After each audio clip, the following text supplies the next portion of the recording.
শিক্ষামন্ত্রীর পদত্যাগ সহ ৩ দফা দাবিতে রাজধানী সহ সারা দেশে সড়ক অবরোধ কর্মসূচি পালন করেছেন উচ্চ মাধ্যমিক পরীক্ষার শিক্ষার্থীরা। বৈরী আবহাওয়া পুরোপুরি স্বাভাবিক না হওয়া পর্যন্ত পরীক্ষা স্থগিত রাখা, প্রতিকূল আবহাওয়ার কারণে যারা অংশ নিতে পারেননি তাদের জন্য পুনরায় পরীক্ষার ব্যবস্থা করার দাবি জানিয়েছেন তারা। এদিকে আন্দোলনরত শিক্ষার্থীদের পড়ার টেবিলে ফেরার আহ্বান জানিয়ে শিক্ষামন্ত্রী বলেছেন, যারা অংশ নিতে পারেননি প্রয়োজনে তাদের জন্য আবারও পরীক্ষা নেওয়া হতে পারে। এ বিষয়ে আরও জানাচ্ছেন তৌহিদুর রহমান। বৈরী আবহাওয়ার মধ্যেও উচ্চ মাধ্যমিক পরীক্ষা নেওয়া এবং পরীক্ষার্থীদের নিয়ে শিক্ষামন্ত্রীর একটি মন্তব্যকে ঘিরে প্রতিবাদে ফেটে পড়েন শিক্ষার্থীরা। রাজধানী সহ সারা দেশে শিক্ষা প্রতিষ্ঠান সহ বিভিন্ন স্থানে অবস্থান নেয় তারা।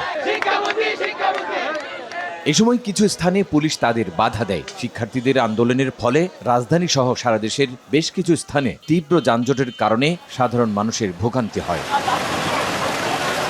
বৈরী আবহাওয়া পুরোপুরি স্বাভাবিক না হওয়া পর্যন্ত পরীক্ষা স্থগিত রাখা সহ ৩ দফা দাবি জানান আন্দোলনকারী পরীক্ষার্থীরা।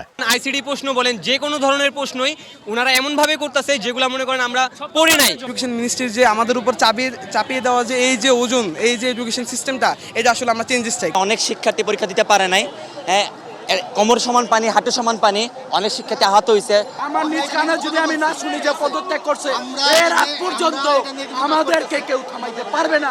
আন্দোলনকারী শিক্ষার্থীদেরকে পড়ার টেবিলে ফেরার আহ্বান জানিয়েছেন শিক্ষামন্ত্রী এহসানুল হক মিলন। যে কোথাও পরীক্ষা কোনো রকম দুর্যোগ ঘটেনি, একটি শুধু কুমিল্লা মহিলা কলেজে ঘটেছে এবং সেই সাথে ফিজিক্সের প্রশ্ন 6 এবং 7 এই দুইটি প্রশ্ন ভুল হয়েছে। তবুও আমরা তাৎক্ষণিকভাবে ঘোষণা দিয়েছি যে ফিজিক্সের 6 এবং 7 দুইটি কোশ্চেন ভুল হয়েছে, সেটাকে আমরা ফুল ক্রেডিট দিয়ে দেব। পরীক্ষায় যারা অংশ নিতে পারেননি প্রয়োজনে তাদের জন্য আবারও পরীক্ষার ব্যবস্থা নেওয়া হবে বলেও জানান তিনি। আমরা ইন্ডিভিজুয়ালি প্রত্যেকটিকে লোকেট করে এবং কোথায় কি ব্যবস্থা নিতে হবে সেই ব্যবস্থাগুলো আমরা নিরূপণ করে ব্যবস্থা নেব।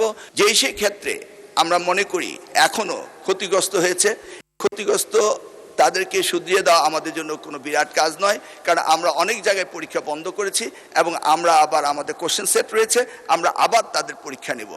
জাতীয় সংসদে প্রশ্নের উত্তরে শিক্ষামন্ত্রী আগামীতে উচ্চ মাধ্যমিক পরীক্ষার সময় ডিসেম্বরে নেয়ার পরিকল্পনার কথাও তুলে ধরেন।